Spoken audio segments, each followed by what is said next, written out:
कि विपक्ष के सारे नेताओं के ऊपर अपराध की आरोप लगाए जाएं, भ्रष्टाचार के, और ये बताया जाए जनता को कि मोदी अकेले ईमानदार है, बाकी पूरी दुनिया चोर है, और सब लोगों को बाइज्जत बरी किया गया।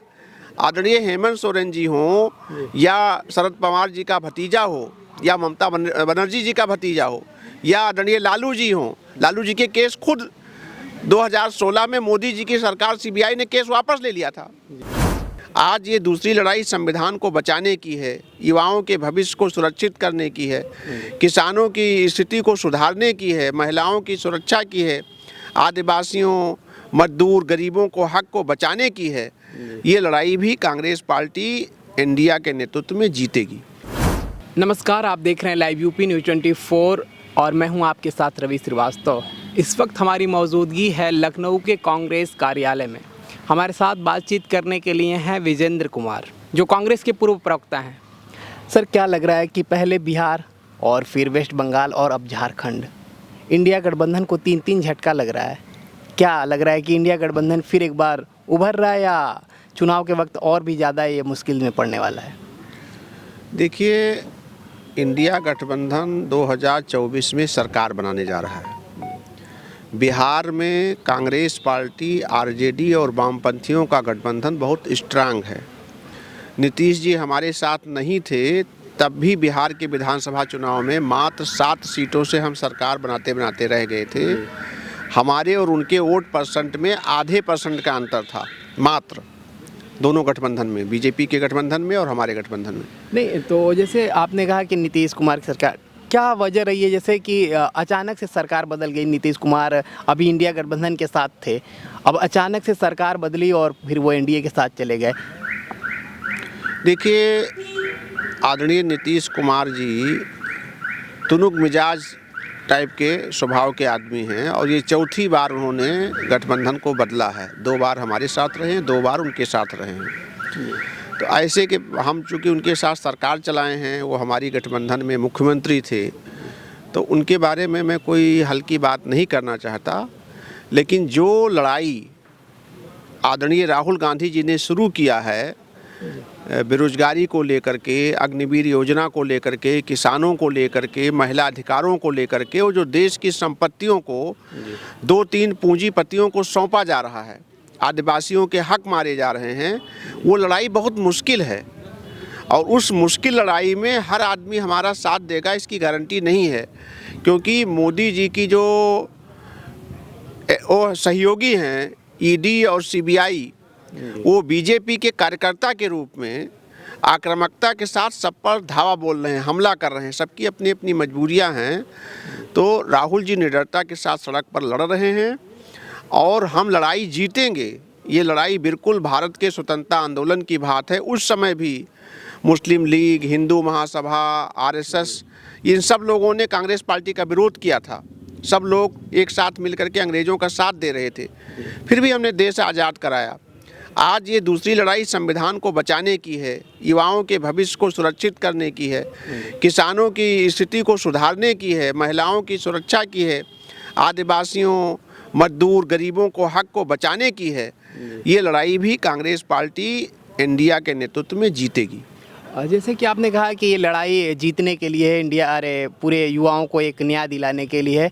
तो इससे पहले भी भारत जोड़ो यात्रा, राहुल गांधी जब पहली यात्रा निकाले थे तो भी कहा गया कि 5-5 राज्य के, उससे पहले चुनाव थे, तो ये कहा गया कि इससे चुनाव में बड़ी वो भागीदारी मिलेगी, बड़ा सहयोग मिलेगा। और चुनाव का रिजल्ट आते ही सभी लोगों ने देखा कि किस तरीके से कांग्रेस हार गई और एक बार फिर अब न्याय यात्रा लेके निकले हैं। तो इससे क्या लग रहा है कि फिर ये जो एक युवा तबका इस बार देखा जा रहा है कि इस न्याय में एक युवा तबका जुड़ता नज़र आ रहा है, तो क्या सही में कि युवा केवल जुड़ रहा है या इसका फ़ायदा भी वोट कन्वर्ट होंगे युवाओं के? देखिए, पिछली बार भी जो परिणाम आया उसकी लोग अधूरी व्याख्या करते हैं। मध्य प्रदेश का रिजल्ट हमारी आशा के अनुरूप नहीं आया जी। हम वहाँ सरकार बनाना चाहते थे, हमको अच्छा वोट भी मिला, 40% से ऊपर वोट, हमारा वोट शेयर कम नहीं हुआ। और उसका कारण ये था कि आदरणीय राहुल जी की यात्रा मध्य प्रदेश में पिछली बार ज़्यादा जगहों पर नहीं गई थी। छत्तीसगढ़ हम हार गए, इस बात का हम लोगों को, कांग्रेस पार्टी को बहुत अफसोस है, क्योंकि वहाँ भारतीय जनता पार्टी ने बहुत बड़ा झूठ बोला कि हम 18 लाख लोगों को प्रधानमंत्री आवास देने जा रहे हैं, जुमला बोल करके उन्होंने जनता को धोखा दे करके सरकार बनाई और बहुत मार्जिन उससे हम हार गए। राजस्थान में परंपरा रही है सरकार बदलने की, पिछले 35 वर्षों में चाहे जितना अच्छा कोई सरकार काम करे आप सही कह रहे हैं, बदल जाती है। लेकिन आप देखिए उसी दक्षिण भारत में यात्रा का फायदा हुआ कि कर्नाटका और तेलंगाना हम लोग जीते हैं। दक्षिण भारत तो अब जो यात्रा शुरू हुई है पूरब से पश्चिम तक, आज देखिए आज आदरणीय राहुल जी झारखंड के गोड्डा में हैं। गोड्डा वही निशिकांत दुबे का क्षेत्र है जो लगातार हमारे गठबंधन पर हमला करते हैं और जिन्होंने एक आदिवासी मुख्यमंत्री रहे हेमंत सोरेन जी का अपमान किया, झूठ बोल करके उनको फंसाया। तो वहाँ सर अभी उस पे तो अभी जांच चल रही है, अभी फंसाया नहीं फंसाया वो तो आरोप सिद्ध हो जाएंगे तो कहा जा सकता है, क्योंकि वो सरकार गिर गई उस पे उसके बाद भी बहुत सारे ऐसे बात होते रहे कि नहीं उनके ऊपर जो ईडी सीबीआई रेड करी वो सही कर रही है, विपक्ष ने जो सत्ता ने लगाया आरोप कि वो सही कर रही है। तो इस पे क्या कहेंगे कि फंसाया जा रहा है या सही में कुछ ऐसा है? देखिए सही में कुछ नहीं है, उसका सबसे बड़ा उदाहरण है 2G स्पेक्ट्रम का मामला। बीजेपी और संघ का हमेशा से काम रहा आज़ादी के समय से कि झूठ को इतना बढ़ा चढ़ा के बोलो और इतना अधिक बार बोलो कि लोगों को लगने लगे कि इनका झूठ ही सच है। दरअसल मोदी जी के पास जनता को बताने के लिए कुछ है नहीं। 2 करोड़ रोजगार की बात की थी उन्होंने, तो 48 साल में सबसे बुरी बेरोजगारी के दौर से देश गुजर रहा है। किसानों को आपने देखा होगा कि एक साल हमारा किसान -डिग्री टेम्परेचर ठंडी में, 45 डिग्री टेम्परेचर गर्मी में और भीगते बरसात में पूरा 1 साल दिल्ली के बॉर्डर पर बैठा रहा, जो प्रधानमंत्री की रेजिडेंस से 7 किलोमीटर दूरी पर था।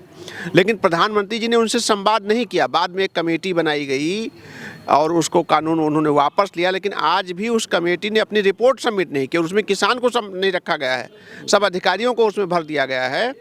तो जब वो कुछ दे नहीं सकते थे तो उन्होंने एक परसेप्शन बनाना शुरू किया है कि विपक्ष के सारे नेताओं के ऊपर अपराध की आरोप लगाए जाएं, भ्रष्टाचार के, और ये बताया जाए जनता को कि मोदी अकेले ईमानदार है, बाकी पूरी दुनिया चोर है।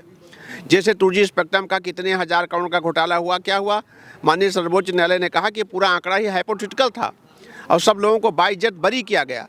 आदरणीय हेमंत सोरेन जी हों या शरद पवार जी का भतीजा हो या ममता बनर्जी जी का भतीजा हो या आदरणीय लालू जी हों, लालू जी के केस खुद 2016 में मोदी जी की सरकार सीबीआई ने केस वापस ले लिया था। फिर 19 में जब देखा कि लालू जी की वजह से उनकी बिहार में दाल नहीं गल रही है और लालू जी के प्रचार करने से बीजेपी वहाँ ख़त्म हुई जा रही है, उसी केस को रीओपन किया है उन्होंने, जिस केस को खुद सीबीआई जांच करके ख़त्म मान चुकी थी कि इसमें कोई साक्ष्य नहीं है। तो एक वेंडेटा है उनका विपक्ष को बदनाम करने का, इसमें कुछ नहीं है, केवल विपक्ष को परेशान किया जा रहा है और अपने आप को सही साबित करने के लिए हम लोगों को, विपक्ष वालों को चोर साबित करने का ये उनका हथकंडा है बीजेपी का, जो हमेशा करते हैं वो। और इसमें उनको मुंह तोड़ जवाब मिलेगा, क्योंकि हम लोगों को किसी प्रकार का कोई डर नहीं है। हाँ, इससे लोकतंत्र जरूर कमज़ोर हो रहा है, मर्यादाएं तार तार हो रही हैं, विपक्ष की आवाज़ को दबाया। अब देखिए बिहार में 5 घंटे के अंदर मुख्यमंत्री को ओथ करा दी गई और एक आदिवासी मुख्यमंत्री के लिए 2 दिन वेट कराया गया और गवर्नर साहब कह रहे हैं कि हम बुलाएंगे, हम बताएंगे, हम बुलाएंगे, हम बताएंगे। जब कांग्रेस प्रेसिडेंट आदरणीय मल्लिकार्जुन खड़गे जी ने राज्यसभा में कल सवाल उठाया, तब उनका 12:30 बजे ओथ कराया गया है। बिल्कुल, तो वो लोकतंत्र को ख़त्म करना चाहते हैं।